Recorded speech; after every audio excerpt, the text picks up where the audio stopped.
Welcome to Writing Westward. My name's West, and this week we're talking about the top 10 films of 2025.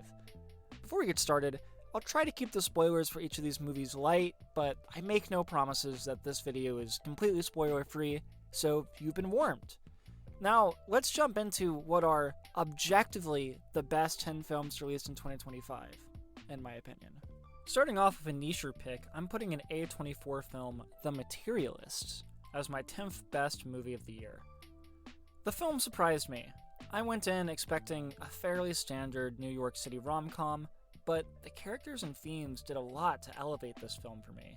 It is still a rom-com, but it's a rom-com that has a lot to say about superficial attractiveness, desperation for companionship, and the role money plays in our most intimate relationships. Without spoiling too much, there's a moment where the main character is confronted with something gruesome at her work that's gut-wrenching and incredibly guilt-inducing that really shocked me and made me take the film that much more seriously. Dakota Johnson, Chris Evans, and Pedro Pascal all do a great job bringing these characters and their insecurities to life and really bring it. This is probably one of the nichest picks on this list that many will disagree with, but for whatever reason, this movie stuck with me. Now, pivoting to the furthest possible thing from niche for my number 9 pick, it's Thunderbolts, an MCU movie. Thunderbolts is an MCU movie with a great cast and lovable misfit characters that are a bit reminiscent of the Guardians of the Galaxy films.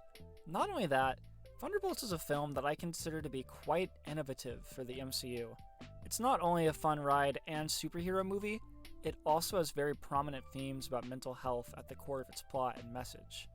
Thunderbolts handles its themes and messages in a relatively mature and competent way, while also keeping the bombastic, classic superhero fun that the MCU is known for. Sure, there are other movies that handle themes like these with more nuance and depth, but they're not usually as fun as Thunderbolts. And I think this film blending classic MCU storytelling with these darker, more mature themes is very impressive, and I enjoyed this film a lot. Hence why it's landed itself at number 9 on this list. Though, I don't think it's the best MCU movie of this year. Anyway, the number 8 slot goes to a movie that I forgot came out this year, but when I realized it had a 2025 release date, I couldn't not include it. And that number 8 slot goes to Mickey 17. Well, a step down from Parasite, because let's be real, that movie's incredible. This is still a great cinematic achievement coming from director Bong Joon-ho. Hoping I pronounced that right, probably didn't, but we'll keep it rolling. Robert Pattinson and the rest of the cast are incredible.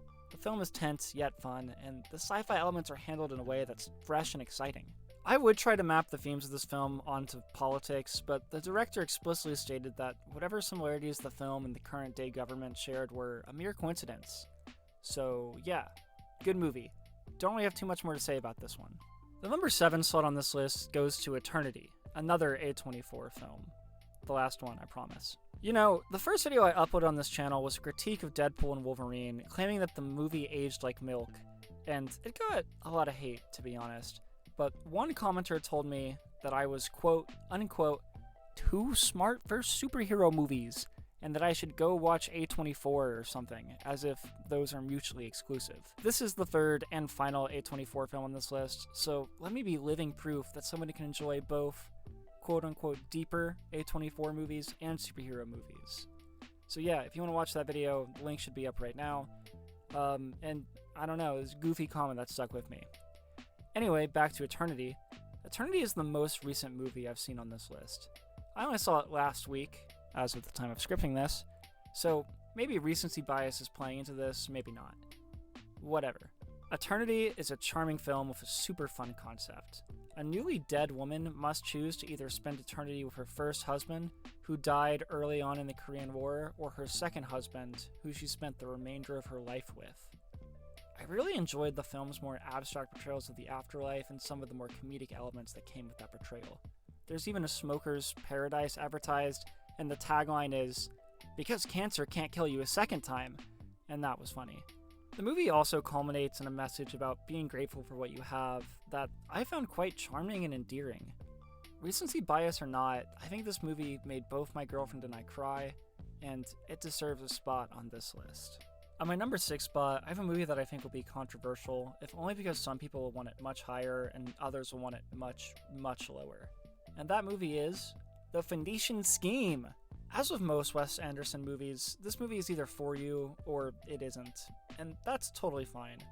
For me, I always enjoy the departure from the more typical filmmaking style that Wes Anderson films offer. It's really refreshing when you watch as many movies as I do. Aside from the unique cinematic style, I also quite like the plot and its themes. The main character tries to earn redemption and rise from all the evil deeds he's committed, like a phoenix, like the title implies. And this plot provides a lot of opportunities for heartfelt, comedic, melodramatic, and thematic moments. Overall, it was just a really fun, different time that I enjoyed a lot. Next, I have Fantastic Four First Steps coming into the number 5 slot. I know, I was very tempted to bump it up to the fantastic number 4 slot, but I just couldn't justify it being any higher than it already is. It's fantastic that we finally got a good portrayal of these characters in a movie. Not to mention Galactus and Silver Surfer being such a cool, cosmic presence to this film. Speaking of cosmic presence, the space scenes were genuinely incredible. My whole theater were on the edges of their seats during this sequence. It was awesome. The main issue I hear that people have with this movie is that they wanted more time with the Fantastic Four doing mundane, normal family things, i.e. not saving the world.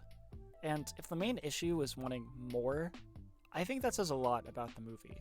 I don't really have much more to say about this movie. I'm just happy a good Fantastic Four movie finally exists. For my number 4 pick, I have a movie that really surprised me. I saw the trailer for it and was incredibly uninterested, but its positive word of mouth eventually convinced me to give it a shot.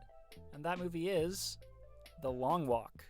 The movie is admittedly a slower burn. I overheard one high school girl complaining that it was quote-unquote boring after getting out of the theater, which my girlfriend and I then quietly made fun of her for in the car. But anyway, I don't want to spoil too much of this movie, but the characters are really well done, and I'm still thinking about and discussing what the implications of the climax could mean with friends and family to this day. It's a good one. You should go watch it. The number 3 spot on this list goes to One Battle After Another. I went back and forth a lot on whether or not this should be number 3 or 4, but at the end of the day, Paul Thomas Anderson's filmmaking expertise edges out just slightly over Stephen King's The Long Walk for me. One Battle After Another has a long runtime, but I never felt bored in the theater. It was always tense, and I was always interested in the wacky characters and their stakes in the film. This movie received some bullshit criticisms from people like Ben Shapiro and The Critical Drinker because it was supposedly too woke or whatever, but honestly, it's just a really solid movie, and I feel really bad for anyone who avoided seeing this in theaters because they thought it would be too woke. They got grifted, and that sucks. Speaking of movies that caught stray criticism for supposedly being too woke, the next movie on my list is James Gunn's Superman, taking the number 2 spot. I have a couple videos on the channel talking about this movie already, so I'll keep it brief. James Gunn was tasked with kickstarting a new DC universe and telling a compelling super story all in one film. It's wild to me how well this project juggled both those goals.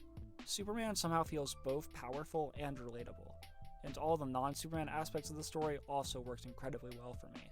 This movie, more than any other superhero movie on this list, makes me hopeful for the future of superhero movies, the DCU, and just what's potentially to come in 2026.